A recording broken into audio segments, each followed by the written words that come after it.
আজি আমাৰ গোসাইগাঁও সাব ডিভিজনত কোৱালিফাইড এডুকেটেড ইউনিভাৰ্চিটি কলেজ পঢ়ি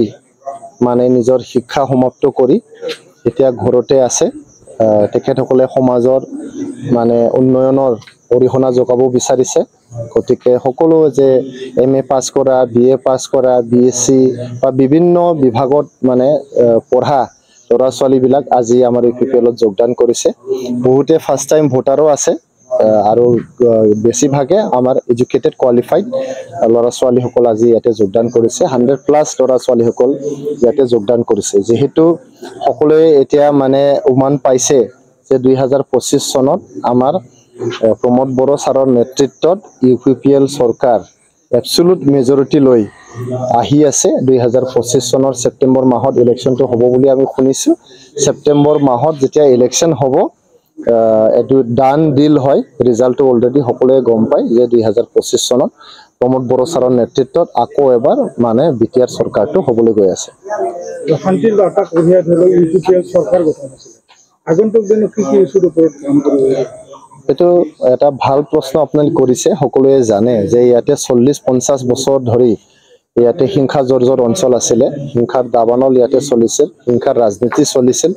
বোমা বাৰুদৰ ৰাজনীতি চলিছিল মাৰা কাটাৰ ইয়াতে ৰাজনীতি চলিছিল জাতি জনগোষ্ঠীৰ মাজত ইয়াতে মিল নাছিল এটা জাতি আনটো জাতিৰ মানে বিৰুদ্ধে ইয়াতে যুদ্ধংদেহী মনোভাৱ লৈ হদাই আছিল কিন্তু প্ৰমোদ বড়ো ছাৰৰ নেতৃত্বত যোৱা 4.5 বছৰ যে চৰকাৰ চলি তেখেতৰ অহৰহ চেষ্টাত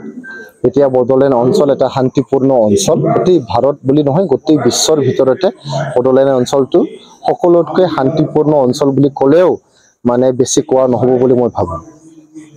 এফালে দেখা গৈছে আপোনালোকৰ যোগদান চলি আছে আৰু এটা নতুন দলো ইয়াতে নতুনকৈ আবিৰ্ভাৱ হৈছে কি ক'ব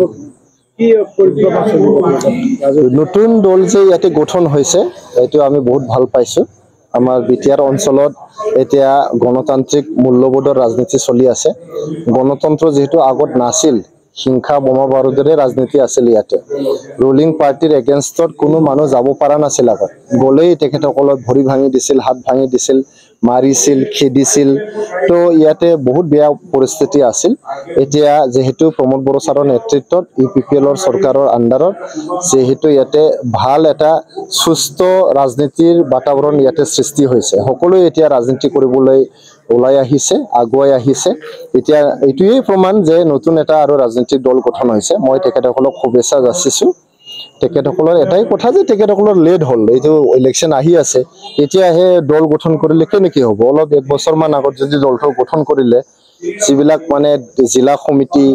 আমাৰ সমষ্টি পৰ্যায়ৰ কমিটি বা আমাৰ এই তৃণমূল পৰ্যায়ৰ committee primary committee booth committee যে ভোট কেন্দ্ৰ লেভেলৰ কমিটি গঠন কৰিব লাগে কেতিয়া তেখেতসকলে গঠন কৰিব তথাপিও গঠন কৰিছে যেতিয়া মই তেখেতসকলক শুভেচ্ছা যাচিছো